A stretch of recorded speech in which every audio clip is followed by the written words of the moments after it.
Okay, we are continuing our investigation of integration, and this is a definite integral. Now, we are going to be using partial fraction decomposition, but before we can get to the decomposition, we actually have to do some long division. So that's what makes this problem a little bit tedious. What we're going to do is we're going to take the x cubed, and we're going to divide it by this x squared plus 8x plus 16. So x cubed is right there. Now I ask myself, x squared times what will give me x cubed? And that's just x. So I'm going to subtract the product of that, x cubed. I multiply the x by the 8x, and I'm going to subtract 8x squared. And I multiply the 16 by the x, and I get negative 16x. And so I combine my like terms there, and I get negative 8x squared minus 16x. My next question is to ask myself, x squared times what gives me a negative 8x squared? Well, it's a negative 8. So I do the opposite operation, of course. Negative 8 times x squared, negative 8x squared, but you add it. You subtract it, so you're really adding. All right, there we go. We have it. Negative 8 times 8 is 64, negative 64x, but again, we add it, so add 64x. Negative 8 times 16 is negative 128, so we're again adding 128. We combine our like terms, and what do we get? 48x plus 128. So when I think about it, what I'm really going to be integrating here is something that looks like this: x minus 8 plus 48x plus 128 divided by x squared plus 8x plus 16, which this right here is a perfect square, by a binomial square. It's perfect square, x plus 4 squared. So what we're going to do first is we're going to take a look at this right here, decompose it before we do any integration. All right, so let's take a look. 48x plus 128 divided by this x plus 4, the binomial squared.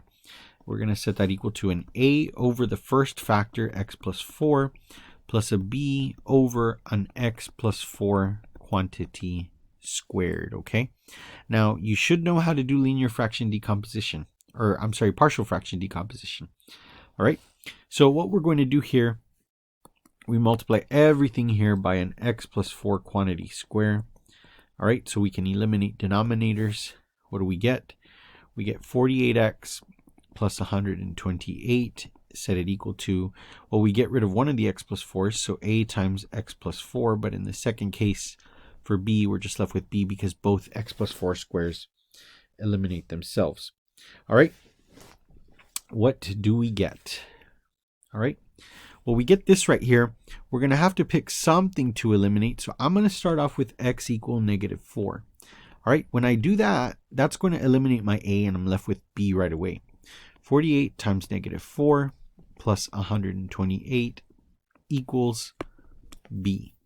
All right, so it equals b. All right, so that's why we picked negative 4, to eliminate the a term.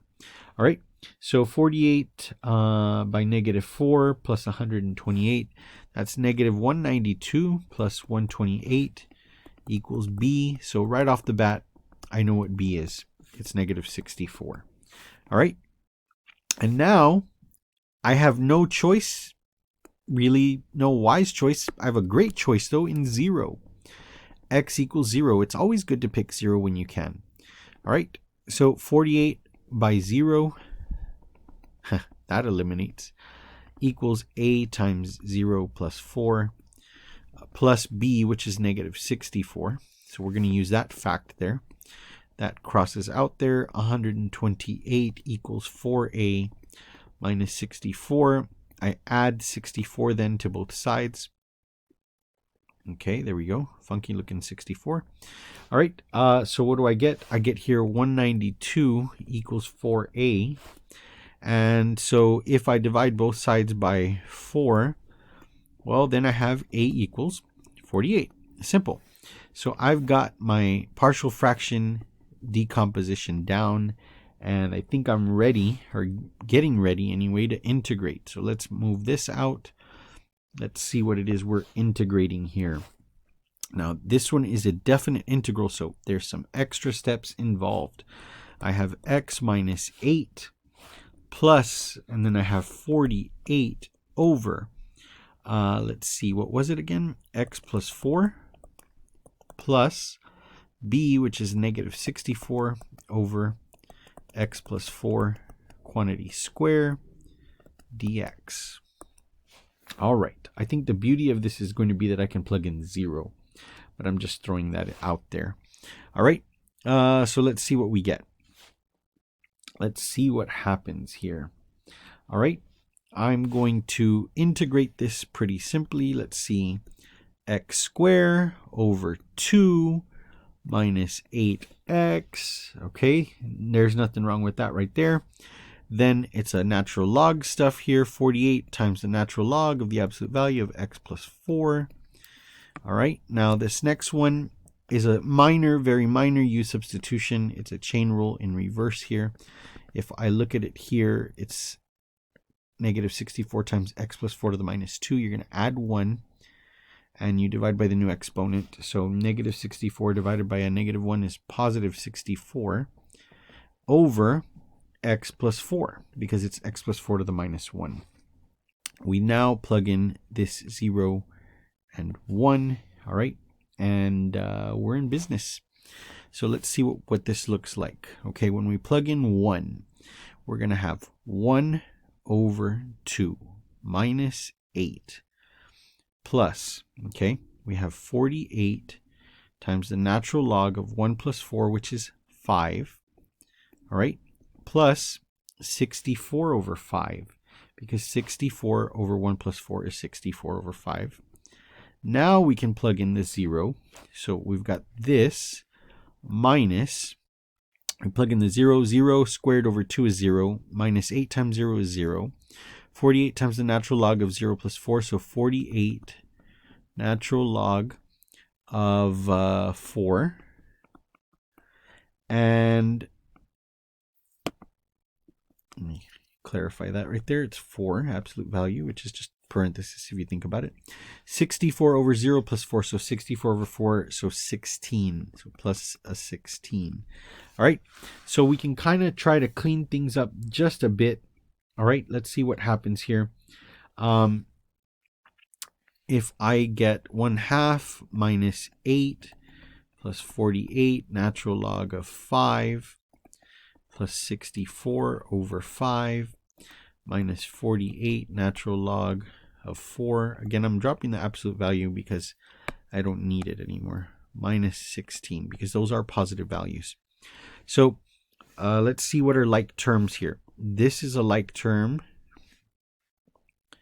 So when we combine those numbers, we're going to get something. And then I notice here 48. Oh, wait, I forgot one like term, 64 over 5. Okay, so that's going to make for a really nice little nasty fraction, but that's okay.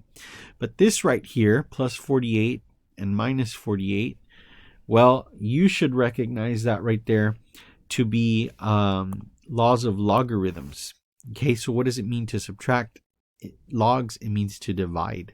So we're actually going to have 48 natural log of 5 over 4. That's what you divide the 5 and the 4. Just like that. The part in the yellow, I'll leave you to it on your calculator, but it just works out to be negative 107 over 10. And it's definite integral, so we do not need a constant of integration. And we're done. All right, we are done. I've got nothing more to add, but it's a really nice one. Again, quite a bit of steps involved, but I hope this video was helpful. And remember, like and subscribe.